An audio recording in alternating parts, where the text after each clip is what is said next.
اور ان کا مائکروفون آپ کا آف ہے، انمیوٹ کر دیں اپنے کو. جی کر دیا میں نے. ہاں کیسے ہیں آپ؟ خیریت سے ہیں؟ علیکم السلام. خیریت سے ہیں آپ؟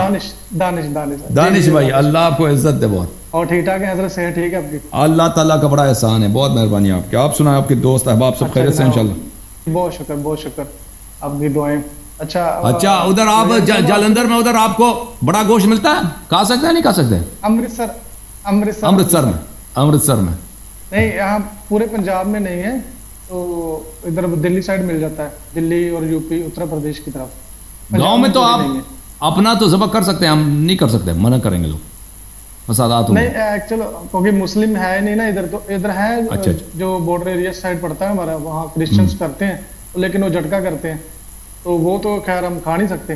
ہاں آپ اچھا صحیح. اچھا چل، اللہ آپ کو سلامتی دے. حکم کریں. اچھا جناب، میں نے نا ایک دو تین سوال ہے میرے، آپ ٹائم دیجیے تھوڑا.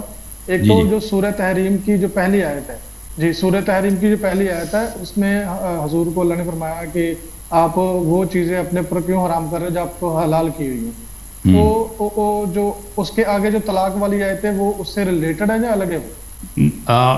اس طرح ہے کہ اس سے آگے جو طلاق ہے وہ اس طرح ہے نا کہ میں آپ کو نکال دوں کہہ دوں کہ اگر آپ ان کو طلاق دے دیں اللہ آپ کو ان سے بہتر ازواج نصیب کرے گا نا، وہ اس طرح ہے، اسی کی طرف اشارہ کر رہے ہیں. تو اللہ نے جو اپنے آپ پہ رسول صلی اللہ علیہ وسلم نے اپنے آپ پہ حرام کیا تھا، وہ اس طرح کیا تھا کہ انہوں نے کہا تھا کہ میں ان کا ایک کنیز ہے، ان کا کنیز کا نام ہے ماریہ قبطیہ، اور رسول اللہ صلی اللہ علیہ وسلم نے قسم کہا تھا کہ میں اب اس کے پاس نہیں جاؤں گا، اس کے پاس نہیں جاؤں گا، یا مثلا زینب بنت جحش یا ماریہ ہے اس کے پاس نہیں جاؤں گا. تو اللہ تعالیٰ نے یہ کوئی عتاب نہیں، اللہ پہلے میں یہ توضیح دے دوں، وضاحت کروں، یہ اللہ تعالیٰ کی جانب سے کوئی کرٹیسزم نہیں ہے کہ آپ نے ایسا کیوں کیا، غلط کیا، ٹھیک ہے نا. اللہ کی جانب سے یہ کیا ہے، ایک سمپتھی ہے، سمپتھی یعنی ہمدردی ہے کہ آپ کو ایسا کیوں کرنا پڑا ہے، کیونکہ یہ کوئی شرعی طور پہ اگر کوئی چیز آپ انسان پہ آپ حرام کریں نا، مثلا میں پانی پینا جائز ہے یا چائے پینا جائز ہے، میں فتویٰ دے دوں کہ یہ حرام ہے، یہ جو ہے یہ بہت بڑا گناہ ہے. رسول اللہ صلی اللہ علیہ وسلم اللہ کے حلال کو حرام نہیں کر سکتے، حرام کو حلال نہیں کرتے، وہ اللہ کا حکم ہے، وہ اللہ کی جانب سے ایمانداری کے ساتھ ڈیلیور کرتے ہیں، میسج کو پہنچاتے ہیں. تو رسول اللہ صلی اللہ علیہ وسلم نے اپنے لیے اب بالکل آپ قسم کھا سکتے ہیں بھائی کہ میں آج کے بعد دال نہیں کھاؤں گا. بھائی کوئی ضروری تو نہیں کہ آپ دال کھائیں، ٹھیک ہے، آپ زندگی بھر ایک چمچہ بھی دال نہ کھائیں نا، کوئی آپ نے حرام نہیں کیا. اگر آپ قسم کھائیں کہ میں نے دال کھانی نہیں ہے بھائی، وہ ٹھیک ہے، اب جب آپ دال کھائیں گے تو اس سے پہلے آپ کو کفارہ دینا ہوگا، ٹھیک ہے نا، کیونکہ آپ نے قسم توڑ سکتے ہیں. تو رسول اللہ صلی اللہ علیہ وسلم نے ایک چیز جو ان کے لیے جائز ہے اس کو اپنے لیے حرام کیا، حرام کیا نا، قسم کھائے کہ میں یہ بچا نہیں لاؤں گا. اب اس کو توڑنے کا طریقہ کیا ہے؟ توڑنے کا طریقہ یہ ہے کہ وہ کیا کریں، کفارہ دے دیں. اللہ نے کہا تھا کفارہ دے دیں. تو آگے جو آ رہا ہے نا، جو طلاق کی بات آ رہی ہے، وہ عائشہ اور حفصہ سے خطاب ہے کہ تم لوگوں نے رسول اللہ صلی اللہ علیہ وسلم سے دشمنی کی ہے، اور سورہ تحریم کہا تم نے رسول اللہ صلی اللہ علیہ وسلم سے دشمنی کی ہے اور تمہارے دل ٹیڑے ہیں. اگر یہ آپ کو طلاق دے دیں تو اللہ آپ سے بہتر ازواج ان کو نصیب فرمائے گا، ٹھیک ہے نا. ان تتوبا الی اللہ، یہ خطاب کس سے ہے؟ عائشہ اور حفصہ سے ہے کہ تم دونوں توبہ کرو، اگر توبہ کرو تمہارے بہتر ہے. کیوں؟ فقط صغت قلوبکم، کیونکہ تمہارے دل حتماً بے شک تمہارے دل ٹیڑے ہو چکے ہیں. اچھا، وَإِن تَظَاهَرَ عَلَيْهِ فَإِنَّ اللَّهُ مَوْلَاهُ جِبْرِيلُ وَصَالِحُ الْمُؤْمِنِينَ. اور اگر تم دشمنی کرو رسول اللہ صلی اللہ علیہ وسلم سے تو اللہ اور جبرائیل اور صالح المؤمنین یعنی علی علیہ السلام، امیر المؤمنین علیہ السلام، یہ پیغمبر کے یہ ساتھ ہیں. وَالْمَلَائِكَةُ بَعْدَ ذَلِكَ ظَهِيرٌ، اور ملائکہ بھی ساتھ دینے والے ہیں. عَسَى رَبُّهُ إِن طَلَّقَكُنَّ، عسا جب اللہ عسا کہتا ہے نا، اللہ کی جانب سے عسا واجبہ ہوتا ہے. عسا واجبہ ہوتا ہے، اس کا کیا مطلب ہے؟ یعنی واقعاً ایسا ہے، ایسا ہوگا. اگر یہ آپ کو طلاق دے دیں، رسول اللہ صلی اللہ علیہ وسلم یہ فیصلہ کریں کہ میں آج سے عائشہ حفصہ کو طلاق دے دیتا ہوں، تو اللہ تعالیٰ حتماً ان یبدلہ ازواجا خیرا منکن، اللہ تعالیٰ آپ سے بہتر بیویاں ان کو عطا کریں گے. کیسے بیویاں؟ مسلمات، کہ مسلمان ہوں، مؤمنات ہوں، قانتات، عبادت گزار، قانتات یعنی اطاعت گزار ہوں، تائبات اہل توبہ ہوں، عابدات اہل عبادت ہوں، سائحات اہل، جو مجھے یاد پڑتا ہے سائحات ہے اہل طاعت، ثیبات و ابکارا، کچھ جو ہیں ثیب ہوں یعنی پہلے سے طلاق شدہ ہوں، ابکار یعنی بالکل ورجن، بالکل بکارت والی. سمجھ میں آئی نا بات آپ کو؟ یہ اس طرح ہے. اچھا ایک نا یہی چیز نا ہم نا دلی گئے تھے، وہاں شیعہ عالم تھے، ان سے بات ہوئی تھی میری، وہ بول رہے تھے یہ شہد کے متعلق جو پہلے آئے تھے وہ شہد کے متعلق اتری تھی. دیکھیں یہ شہد کے متعلق اتری ہے، میں آپ کو بتا دیتا ہوں، یہ بخاری میں یہی ہے کہ شہد کے متعلق اتری ہے. ٹھیک ہے نا، کہ رسول صلی اللہ علیہ وسلم وہاں پہ گئے تھے، وہ وہاں پہ شہد کھاتے تھے. پھر عائشہ اور حفصہ کا یہی ہے.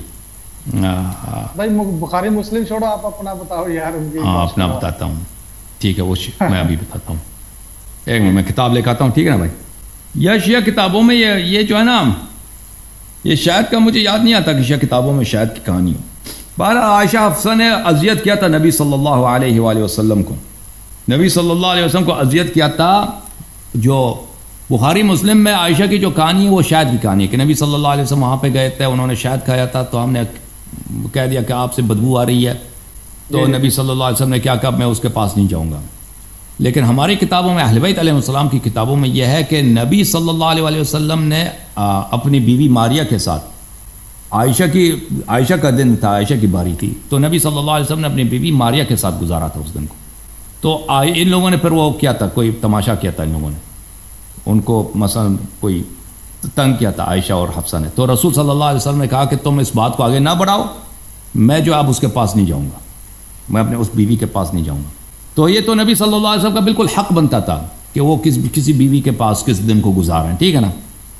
اب ان لوگوں کی وہ تو نہیں ہے کہ گھر بھی نبی صلی اللہ علیہ وسلم کا، بیویاں بھی نبی صلی اللہ علیہ وسلم کا، جس دن اس دن اگر کہا تھا باری اس کی ہے، وہ کوئی ضروری تو نہیں ہے کہ اس کے ساتھ گزارا جائے.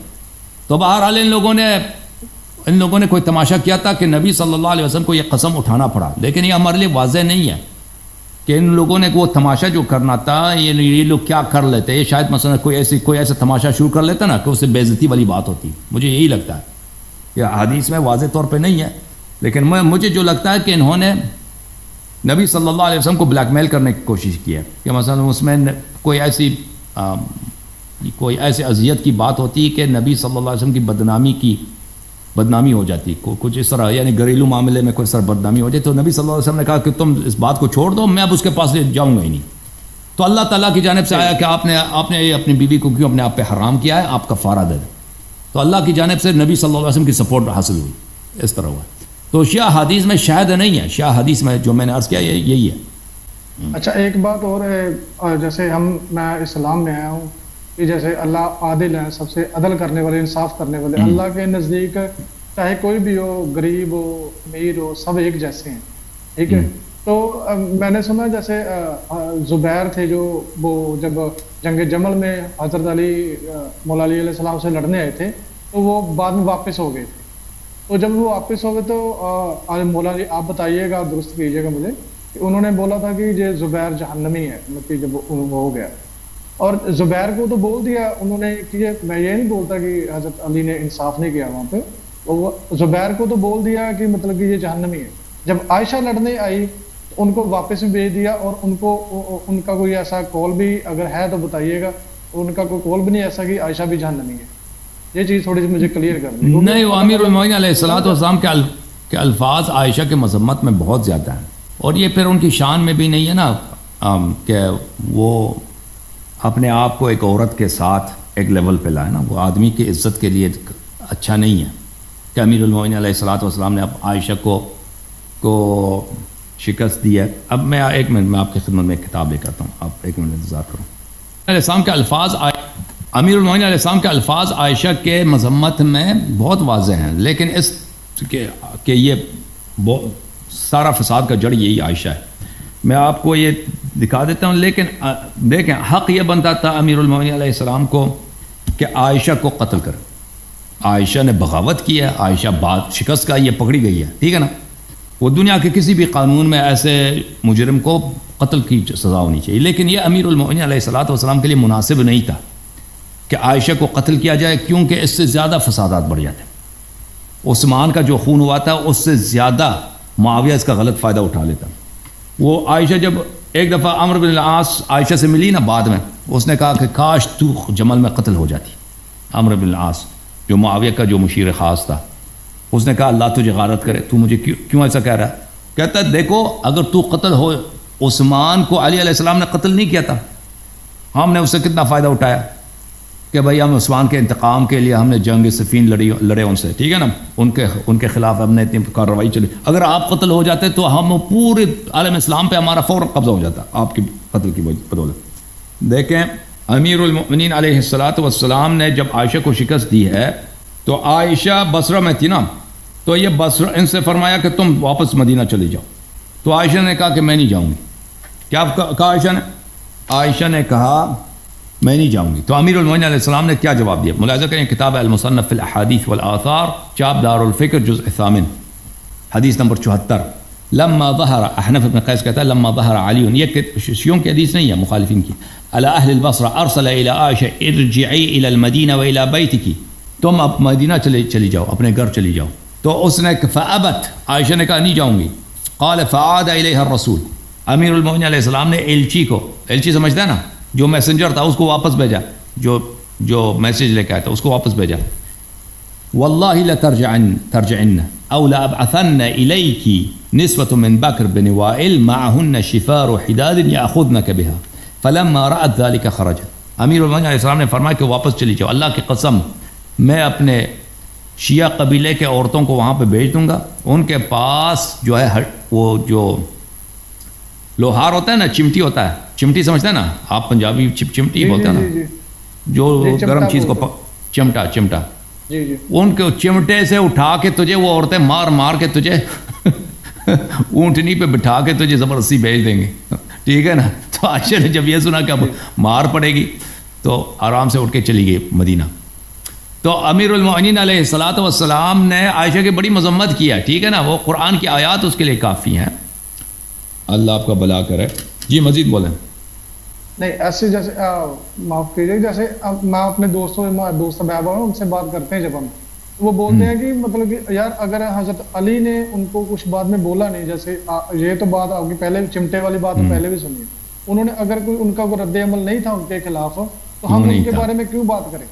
دیکھیں میں آپ کو بتاتا ہوں، امیر المؤمنین علیہ السلام ہر نماز میں عائشہ کو لعنت کرتی تھی. ہر نماز کے بعد میں آپ اللہم لعن صنم قریش وجبتیہا وطاغوتیہا وابنتیہم اللذین خالفا امرک. میں آپ کو دکھا دیتا ہوں، ایک منٹ مجھے مل جائے یہ دعا. ہر نماز میں لعنت فرماتے تھے عائشہ کو. میں آپ کو کتاب دکھا دیتا ہوں بھائی تاکہ آپ کو تسلی ہو. 4 لوگ تھے جن کو امیر المؤمنین علیہ السلام ہر نماز میں لعنت کرتے تھے، ہر نماز کے بعد. یہ کتاب بحار الانوار جلد نمبر 82 چاپ دار احیاء التراث. اب اس کتاب میں آپ کو لے کے چلتا ہوں میرے بھائی، صفحہ نمبر 260، ٹھیک ہے، 260. امیر عبداللہ ابن عباس کہتا ہے کہ امیر المؤمنین علیہ الصلاۃ والسلام یہ دعا قنوت میں پڑھتے تھے اور فرماتے تھے ان الداعی بہی کرامی مع النبی صلی اللہ علیہ وآلہ فی بدر و احد و حنین ب1000 سنہ. اس دعا کو پڑھنے والا اس شخص کی طرح ہے جو بدر و احد میں نبی صلی اللہ علیہ وسلم کے ساتھ ہو اور اسے 1 ملین تیر، 10 لاکھ تیر اسلام کی حمایت کے لیے پھینکے. ایسے دعا ہے. دعا کے الفاظ یہ ہے اللہم لعن، اے اللہ لعنت کر، صنمِ قریش کے 2 بتوں کو، وجبتیہا اور ان کے 2 لیڈروں کو، وطاغوتیہا اور ان کے 2 شیطان کو. قریش کے 2 شیطان، 2 ابلیس اور 2 ان کے 2 امام جو ہیں، وافکیہا قریش کے 2 جھوٹے لیڈر، وابنتیہما ان کے 2 بیٹیوں کو، اللذین خالف امرک ان دونوں نے تیرے حکم کی مخالفت کی، وانکر وحیک وجعد انعامک وعصیا رسولک وقلب دینک وحرف کتابک وعطل احکامک. واضح ہے اشارہ کس کی طرف ہے؟ بہت واضح ہے، ٹھیک ہے نا. ان کی 2 بیٹیوں کو، باپ بیٹی دونوں پہ لعنت. جی ایک لاسٹ ہی پوچھنی تھی آپ سے. حضرت علی مولا علی علیہ السلام جب دنیا سے جانے لگے ہیں تو وہ حضرت حسن کو خود ملکی نومینیٹ کر کے گئے تھے. بالکل خلافت کے لیے. بالکل وصی بنا کے. بہت شکریہ بھائی، بہت شکریہ. Thank you. اللہ آپ کو جزائے خیر. اللہ آپ کو بہت عزت. اتنے سوالات کا جواب دینا پڑتا ہے. میں آپ کا خادم ہوں. Thank you sir. اللہ آپ کو جزائے خیر.